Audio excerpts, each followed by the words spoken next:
Speaker جب ایجاد ہوا تو علماء کرام نے فتویٰ لگایا کہ اس کا استعمال کرنا حرام ہے، لیکن پھر آہستہ آہستہ تمام علماء کرام اور دیگر لوگوں نے اس کو استعمال کرنا شروع کر دیا۔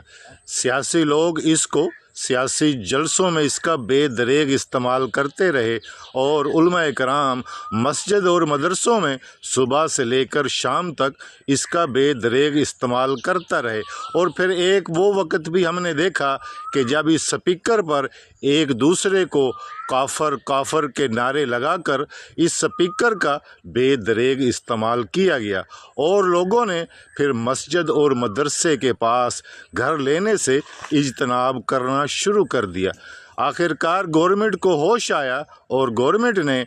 سپیکر ایکٹ متعارف کرایا، جس کے تحت مسجد میں صرف اذان، جمعے کا خطبہ یا گمشدگی یا فوتگی کا اعلان کرنے کی اجازت دی گئی، اور اس کی خلاف ورزی پر بے شمار علماء کرام کے خلاف FIR درج کر کے ان کو گرفتار کیا گیا۔ لیکن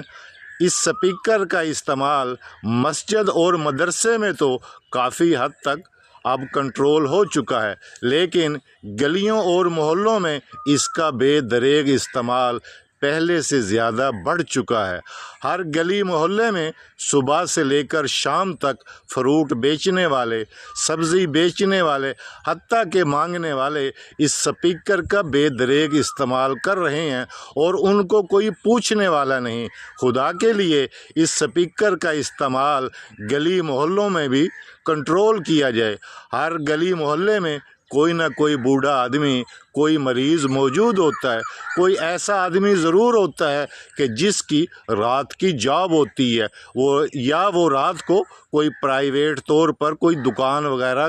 کرتا ہے اور وہ صبح کے وقت آ کر دن میں آرام کرتا ہے، نیند پوری کرتا ہے، لیکن گلی محلوں میں اس سپیکر کی وجہ سے وہ اپنے آرام کو پورا نہیں کر سکتا۔ اس سپیکر کی وجہ سے جو گھروں میں مریض موجود ہوتے ہیں، جو طلباء اپنے پیپر کی تیاری کر رہے ہوتے ہیں، ان کو بڑی تکلیف ہوتی ہے۔ خدا را گورنمنٹ کو چاہیے کہ گلی محلوں میں بھی اس سپیکر کے بے دریغ استعمال کو کنٹرول کیا جائے۔